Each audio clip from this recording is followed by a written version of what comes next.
each time I hear that someone is taking another person's life because of anything, no reason. There is nothing that should guarantee you to take another person's life. Especially knowing that this particular person you are taking his life was conceived and stayed in the mother's womb for 9 months. The suffering. And you are the person that will eliminate this person from living. It's not as if when the person dies, the person will later come back. You are taking this person into extinction forever. So imagine yourself. I imagine if it's me.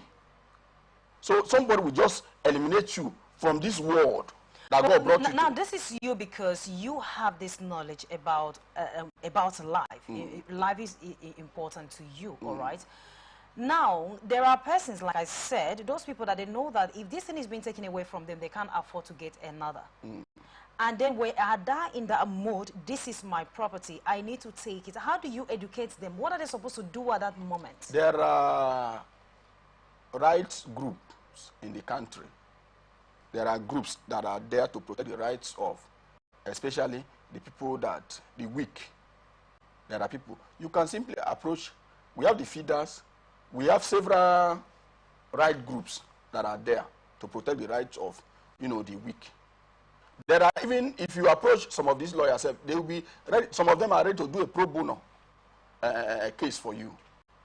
So there are legitimate ways of going about it. But I understand a case where somebody who you feel is superior, has the money, has the power than you, is coming to drag what legitimately belongs to you. Because that is the kind of society we live in. The society whereby most times the rich want to take whatever belongs to the poor. Survival test. I understand that kind of case. But no matter what,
from the line across the ocean to the land beyond the mountains, through the Sahara, we bring on-the-spot news, live analysis, expert discussions on trending stories in politics, business, socio-economy, sports, and documentaries. So catch all the updates on the happenings around the globe. Stay focused on the fact today. Only on ATN. Honorables, you human Honorables, you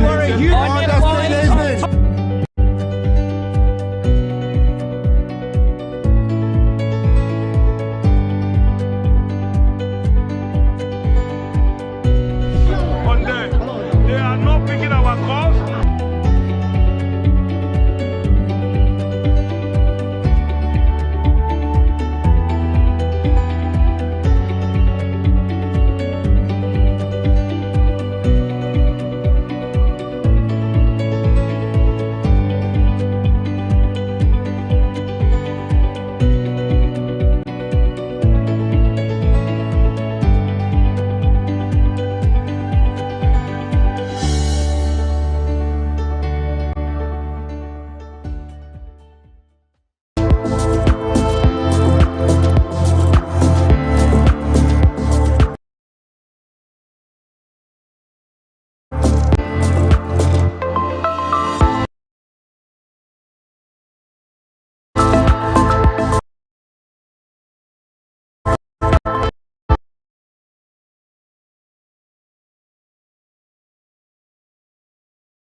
Welcome back. If you're just joining us, this is Society Watch on Atlantic Television Network, and now the rest of our stories.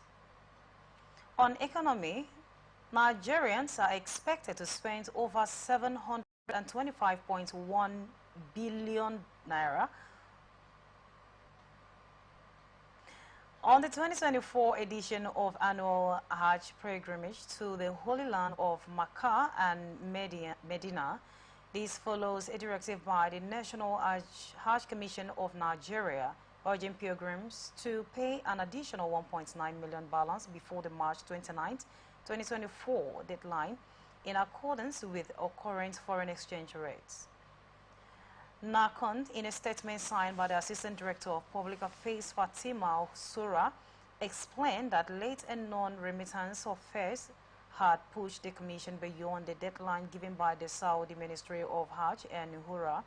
The government intervened by appealing for cost reductions.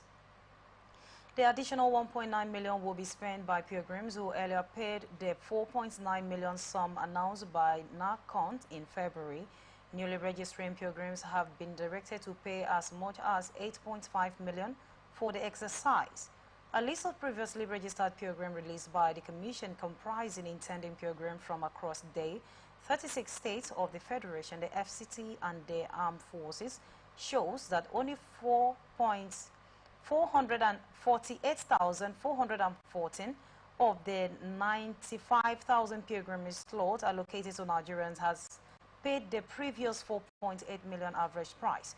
Announcing the hike in the statement on Sunday, the Commission said it is widely acknowledged that Hajj preparation followed a strict timeline. As for the 2024 Hajj, the preparatory timeline released by the Saudi Ministry of Hajj and Umrah began earlier than usual, and it is expected to end before its normal timing. NACON endeavors to adhere to the schedule outlined by the ministry. However, non-to-let remittance of Hajj fare by those concerned necessitates adjustments, resulting in 2 days shift, with the final being the 12th of February 2024. Recall that as of 31st December 2023, Naira was still at 897 to a dollar at the bank this yesterday, but looking at it now, 270 something billion will be spent. Like I asked, and I will still ask again. 725. It's in billions. Yes. But there are some communities that do not have water, drinking water. Some communities they are crying just to look for food to eat. And then the government even come in to say, to plead that they should help in reducing. It means that they, of course, this is something that they know about. This is religious stuff, all right? And we are not saying that because there is inflation in Nigeria, because there's challenges in Nigeria, that people shouldn't enjoy their money. This has to do with individual things. But is it really necessary at this point that we are facing a whole lot? Well, first of all, I want to state that there are lots of factors that are responsible for this humongous amount. Possible factors. One is that it's possible that the number of persons that are interested in going for this Hajj have increased from what it used to be. So that could be one. Then the second thing is the economic condition in the world and in Nigeria. Of course, they've already stated they're talking about the dollar. Yes, dollar increase, and naira. yeah. Yes. So that is actually, this has a lot of implications. One is that Hajj is one of the most important pillars of Islam. So government funding Hajj could be seen as fulfilling their spiritual or religious duty. Then, secondly, it has a lot of economic implication too. Spending this money at this particular point in time may also economically boost the traveling agencies and airline business in the country, thereby creating more employment in the country. Please educate us. Especially within the short run, because their revenue will also increase. I mean, people doing airline business, business and all these traveling agencies, because this money will go, part of it will be spent, in that process. And how would that create employment opportunity? Of course, when a business, when you're having a lot of patronage or sales in a business, there is definitely, you will have more money to hire people to join you in doing the business, in carrying out the business, especially when the demand, like in this case now, is high. I don't know if you are getting me. So economically, this will also help that particular sector. Then it also has a political implication. You know that the government of the day, Nigeria is a very sensitive society, especially when it has to do with religion. Anything that affects religion in Nigeria is seen as a very sensitive issue. So one way which the government of the day may prove to, especially our Muslim brothers, that they are actually for them and to improve their public image, especially within the Muslim community, is to sponsor Hajj, is to come up with this kind of budget to support them, to show that they are in solidarity with them. I don't know if you're getting me. So, but be that as it may, it also has its drawback. This budget that has been earmarked for this Hajj. Dr. Iyako, don't you think that there are so many loops in holes that is where in Nigeria to cover? That is where I'm coming. This amount. That is where I'm coming. When you have to balance. When you're looking at it, you don't look at it from the other one angle. You also have to look at the reasons for their action. And the reasons for their action, the possible advantages of their action, are what I have already outlined. Now, the drawback of this particular decision, the major drawback is the opportunity cost of this money. This particular money, especially in times of hardship, in times of economic partner that the country is experiencing, could have been channeled to, improving our production, especially our manufacturing sector. Though some days ago, the government came up with some statements relating to how they intend to support nano enterprises and manufacturing sector in Nigeria. But this, if it was channeled, part of it was also channeled to other critical sectors like health, education, and the real sector of the economy, that is agri sector and the manufacturing sector, it would have also helped a lot to boost our economy. Well, for those that are going, we wish them a journey message. Yes, we wish them. But one thing we also... And we hope that when they return, their faith would... they should pray for Nigeria to be... Yes, they are praying. Currently, the Muslim brothers are doing their fasting. They are doing their fasting. I believe that they are also praying for the country. Of course. Yes, but no, I'm praying for the country, but it's a fasting period. It's a special period dedicated to prayer. You concentrate more in praying, especially for your challenges. All right, let's see the impact this will have when they return to Nigeria. All right, the last story for today is on religion. Prophet Chukwu Emeka Ohamere, also known as Odumeje, from the Mountain of Holy Ghost Intervention and Deliverance Ministry, has asserted that his Abidosheka power is responsible for a decrease in the dollar to naira exchange rates. He said, I use Abidoshaka. When I am speaking about powers, I am not a joker. Google all my miracles. I stood before this altar telling you I would use all my powers to stop the dollar, that I will start with the dollar and use Abidoshaka to bring dollar down, and I performed it.